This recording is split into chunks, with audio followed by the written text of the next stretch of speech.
Okay, so today's a pretty special day. In this truck we have a 2018 Ford GT. So today we're going to take delivery of it. We're going to take it to get the import inspection done at Canadian Tire. We're going to drive it around a little bit and we're going to see how it is. Okay, so let's get the first little glimpse of it. And oh yeah, pretty cool. Pretty cool. Silver looks so good.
Let's start it up.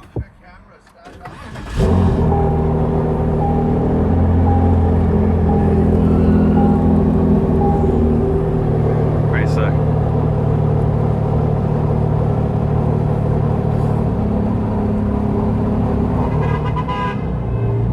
Let's go.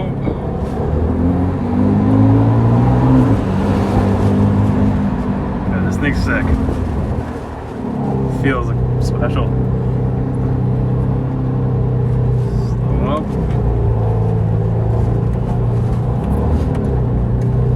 It's pretty cool.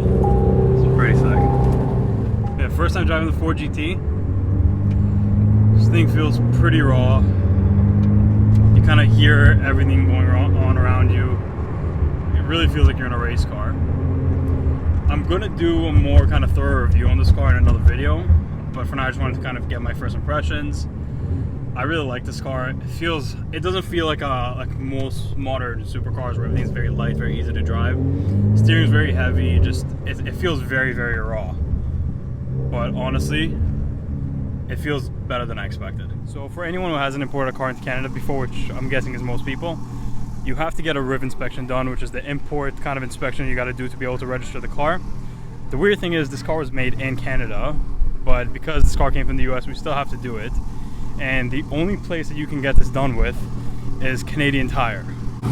So because of that, here we are at Canadian Tire with a $1 million Ford GT getting an inspection done. My man over there is hooking it up. We bought some Shelbys to him as well earlier this week. But kind of funny, I couldn't bring it into the shop because the car's a little too low. But yeah, once this is done, we can actually register the car here in Canada.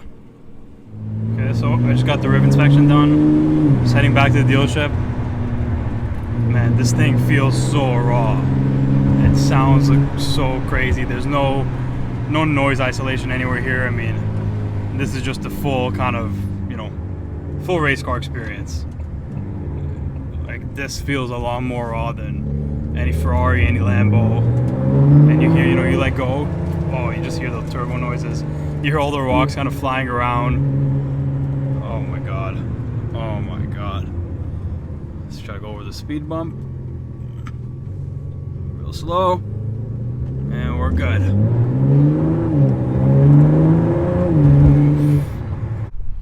Okay, so let's do a quick walk around of the car. So this car is painted in ingot silver. It's got the lightning blue stripe. It's kind of the only thing about the Ford GTs. Most of them kind of come in regular colors, but honestly I do think it looks very good. Another thing is most people got the carbon fiber wheels. I actually like the silver wheels a little bit better. It kind of matches the car a little bit more. Carbon wheels are overdone and you got to be a little too careful with them. Also, most cars I feel like kind of overdo the whole carbon thing on the outside. So if you notice, Side skirts, everything here is painted black. There's no exterior carbon. There's a lot of carbon on the inside, however. So if we look at the inside, this interior is called the Lightspeed interior. It's got kind of that blue suede right here, blue suede on the dash, but a lot of carbon on the interior, and like a LaFerrari. So the seats themselves are stationary, they don't move.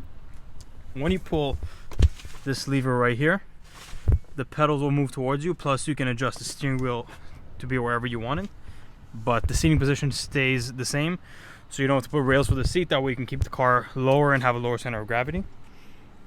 Obviously the car comes with the bag in the passenger seat. There is the cover for the car. And yeah, I mean, kind of looks a lot more like a raw functional race car than most modern supercars. So here, if you open up the compartment, you get kind of, this is lame excuse for a trunk, but I guess that's what you get. And then the 3.5 EcoBoost right there. Not a huge engine, but it's pretty cool. You do still get to see it. It's got a carbon fiber engine cover. Looks pretty cool. Definitely not a road trip car. So that's about it for this video. I will do a more in-depth review on this car. I'll probably compare it to the 06 Ford GT as well. I'll do maybe a video comparing the two. But yeah, for now that's it, and I'll see you in the next one.